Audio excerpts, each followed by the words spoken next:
espanta-se, com razão, que, enquanto na América só os Estados Unidos possuem 17 jornais consagrados a essas matérias, sem contar uma multidão de escritos não periódicos, a França, o país da Europa, onde essas ideias foram mais prontamente aclimatadas, não possui um único. Início da nota da editora. Não existe, até o presente momento, na Europa, senão um jornal consagrado à doutrina espírita, é o Jornal da Alma, publicado em Genebra pelo Dr. Boissinger. Na América, o único jornal francês é o Spiritualiste de La Nouve, l'Orléans, publicado pelo Sr. Barthès. Um volume em 89 em segundo col, 3 francos, dentro, Palais Royal, e no escritório do jornal, Rua dos Mártires, número 8. Fim da nota da editora. Não se poderia, pois, contestar a utilidade de um órgão especial, que mantenha o público ao corrente dos progressos desta ciência nova, e o premuna dos exageros da credulidade, tão bem quanto contra o ceticismo. É essa lacuna que nos propomos preencher com a publicação desta revista, com o fim de oferecer um meio de comunicação a todos aqueles que se interessam por estas questões, e de ligar, por um laço comum, aqueles que compreendem a doutrina espírita sob o seu verdadeiro ponto de vista moral, a prática do bem e da caridade evangélica com relação a todo o mundo. Se não se tratasse senão de uma coleta de fatos, a tarefa seria fácil, eles se multiplicam, sobre todos os pontos, com uma tal rapidez, que a matéria não faltaria, mas, os fatos unicamente tornar-se-iam monótonos, pela sequência mesma do seu número e, sobretudo, pela sua semelhança. O que é preciso, ao homem que reflete, é alguma coisa que fale a sua inteligência. Poucos anos decorreram desde a aparição dos primeiros fenômenos, e já estamos longe das mesas girantes e falantes que não foram senão a infância.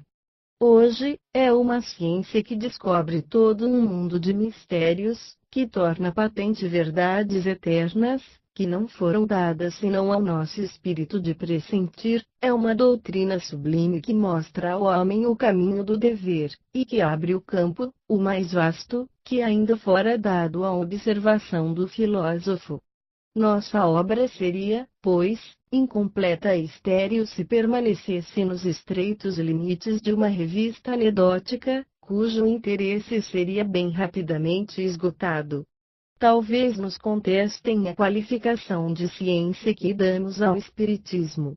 Ele não poderia, sem dúvida, em alguns casos, ter os caracteres de uma ciência exata, e está precisamente aí o erro daqueles que pretendem julgá-lo e experimentá-lo como uma análise química, como um problema matemático. Já é muito que tenha de uma ciência filosófica. Toda a ciência deve estar baseada sobre fatos, mas só os fatos não constituem a ciência nasce da coordenação e da dedução lógica dos fatos, é o conjunto de leis que os regem. O Espiritismo chegou ao estado de ciência. Se se trata de uma ciência perfeita, sem dúvida, seria prematuro responder afirmativamente, mas as observações são, desde hoje, bastante numerosas para se poder, pelo menos, deduzir os princípios gerais, e é aí que começa a ciência. A apreciação razoável dos fatos, e das consequências que deles decorrem, é, pois, um complemento sem o qual a nossa publicação seria de uma medíocre utilidade, e não ofereceria senão um interesse muito secundário para quem reflita, e quer se inteirar daquilo que vê. Todavia, como nosso objetivo é chegar à verdade, acolheremos todas as observações que nos forem endereçadas, e tentaremos, quanto nos permita o estado dos conhecimentos adquiridos, seja levantar as dúvidas, seja esclarecer os pontos ainda obscuros. Nossa revista será, assim, uma tribuna aberta, mas, onde a discussão não deverá jamais desviar-se das leis, as mais estritas, das conveniências. Em uma palavra, discutiremos, mas não disputaremos. As inconveniências de linguagem jamais tiveram boas razões aos olhos de pessoas sensatas, é a arma daqueles que não a têm melhor, e essa arma reverte contra quem dela se serve. Se bem que os fenômenos, dos quais iremos nos ocupar, se tenham produzido, nestes últimos tempos, de modo mais geral, tudo prova que ocorreram desde os tempos mais recuados. Não se trata de fenômenos naturais nas invenções que seguem o progresso do espírito humano, desde que estão na ordem das coisas, sua causa é tão velha quanto o mundo e os efeitos devem ter se produzido em todas as épocas. O que, pois, testemunhamos hoje não é uma descoberta moderna, é o despertar da antiguidade, mas da antiguidade liberta da companhia mística que engendrou as superstições, da antiguidade esclarecida pela civilização e o progresso nas coisas positivas. A consequência capital, que ressalta desses fenômenos, é a comunicação, que os homens podem estabelecer, com os seres do mundo incorpóreo, e os conhecimentos que podem, em certos limites, adquirir sobre seu estado futuro. O fato das comunicações com o mundo invisível se encontra em termos inequívocos nos relatos bíblicos, mas, de um lado, para certos céticos, a Bíblia não tem uma autoridade suficiente, por outro lado, para os crentes, são fatos sobrenaturais, suscitados por um favor especial da divindade. Não haveria aí, pois, para todo o mundo, uma prova da generalidade dessas manifestações, se não as encontrássemos em milhares de outras fontes diferentes. A existência dos espíritos, e a sua intervenção no mundo corporal, está atestada e demonstrada, não mais como um fato excepcional, mas como princípio geral, em Santo Agostinho, São Jerônimo, São Crisóstomo, São Gregório de Nazianzeno e muitos outros pais da Igreja. Essa crença forma, por outro lado, a base de todos os sistemas religiosos. Os mais sábios filósofos da antiguidade admitiram, Platão, Zoroastro, Confúcio, Apuleio, Pitágoras, Apolônio de Tiana e tantos outros. Nós a encontramos nos mistérios e nos oráculos, entre os gregos, os egípcios, os hindus, os caldeus, os romanos, os persas, os chineses. Vemo-la sobreviver a todas as vicissitudes dos povos, a todas as perseguições, desafiar todas as revoluções físicas e morais da humanidade. Mais tarde, encontramo-la nos adivinhos e feiticeiros da Idade Média, nos Ulis e nas Walquirias dos escandinavos, nos elfos dos teutões, nos lestios e nos domesnios dog dos eslavos, nos ouriscos e nos brownies da Escócia, nos poupicans e nos tensarpolnictes dos bretões, nos semis dos caraíbas, em uma palavra, em toda a falange de ninfas, de gênios bons e maus, de silfos, de gnomos, de fadas, de duendes, com os quais todas as nações povoaram o espaço.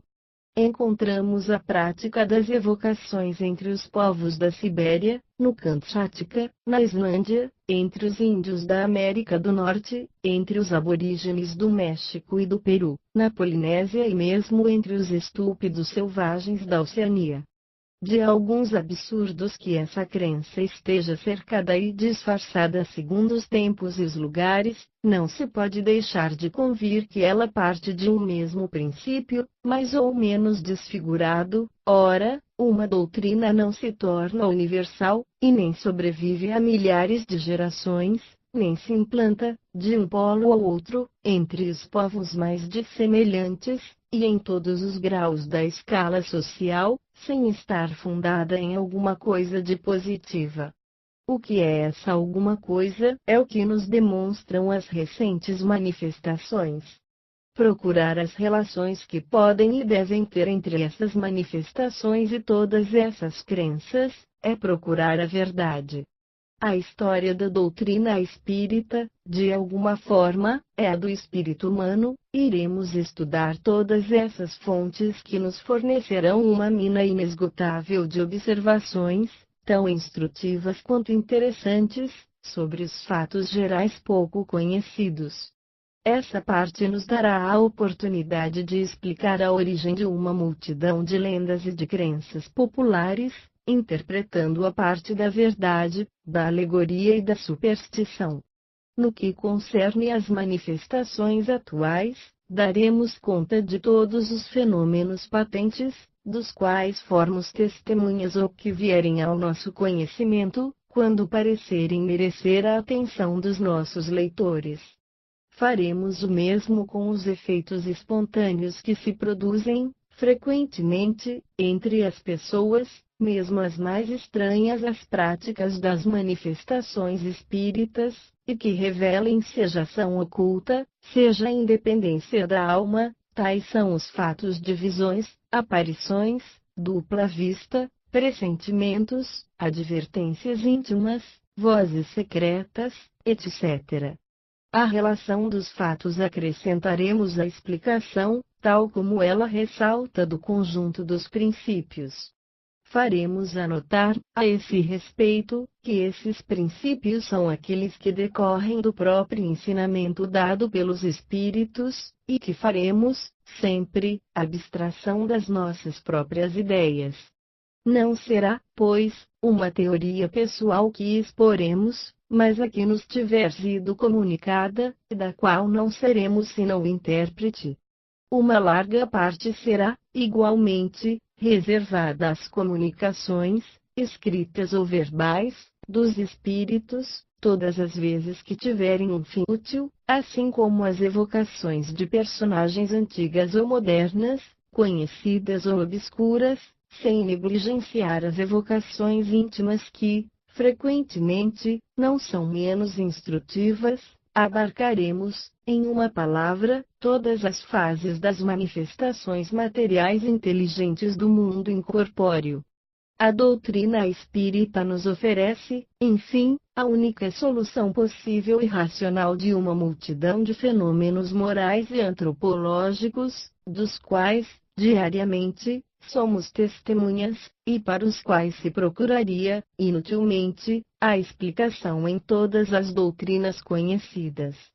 Classificaremos nessa categoria, por exemplo, a simultaneidade dos pensamentos, a anomalia de certos caracteres, as simpatias e as antipatias, os conhecimentos intuitivos, as aptidões, as propensões, os destinos que parecem marcados de fatalidade, e, num quadro mais geral, o caráter distintivo dos povos, seu progresso ou sua degeneração, etc.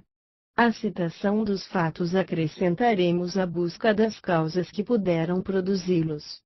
Da apreciação desses atos, ressaltarão, naturalmente, úteis ensinamentos sobre a linha de conduta mais conforme com a ação moral.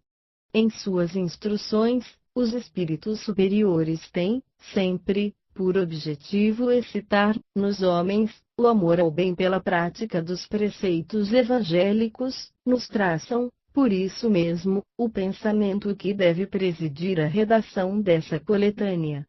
Nosso quadro, como se vê, compreende tudo o que se liga ao conhecimento da parte metafísica do homem. Estudá-lo-emos em seu estado presente e em seu estado futuro, porque estudar a natureza dos espíritos é estudar o homem, uma vez que deverá fazer parte, um dia, do mundo dos espíritos. Por isso acrescentamos, ao nosso título principal, o de Jornal de Estudos Psicológicos, a fim de fazer compreender toda a sua importância. Nota: por multiplicadas que sejam nossas observações pessoais, e as fontes em que as aurimos, não dissimulamos nem as dificuldades da tarefa, nem a nossa insuficiência. Contamos, para isso suprir, com o concurso benevolente de todos aqueles que se interessam por essas questões. Seremos, pois, muito reconhecidos pelas comunicações que queiram bem nos transmitir sobre os diversos objetos de nossos estudos, apelamos, a esse respeito, a sua atenção sobre os pontos seguintes, sobre os quais poderão fornecer documentos. 1. Manifestações materiais ou inteligentes, obtidas em reuniões às quais assistiram. 2. Fatos de lucidez sonambúlica e de êxtase. 3. Fatos de segunda vista, previsões, pressentimentos, etc. 4. Fatos relativos ao poder oculto atribuído, com ou sem razão, a certos indivíduos. 5. Lendas e crenças populares. 6. Fatos de visões e aparições. 7. Fenômenos psicológicos particulares que ocorrem, algumas vezes, no instante da morte. 8. Problemas morais e psicológicos para resolver. 9. Fatos morais, atos notáveis de devotamento e abnegação, dos quais possa ser útil propagar o exemplo. 10. Indicação de obras, antigas ou modernas, francesas ou estrangeiras, onde se encontrem fatos relativos à manifestação de inteligências ocultas, com a designação e, se possível, a citação das passagens. Do mesmo modo, no que concerne à opinião emitida sobre a existência dos espíritos e suas relações com os homens, pelos autores antigos ou modernos, cujo nome e saber podem dar autoridade. Não daremos conhecimento dos nomes das pessoas que queiram nos dirigir as comunicações, senão quando, para isso, formos formalmente autorizados.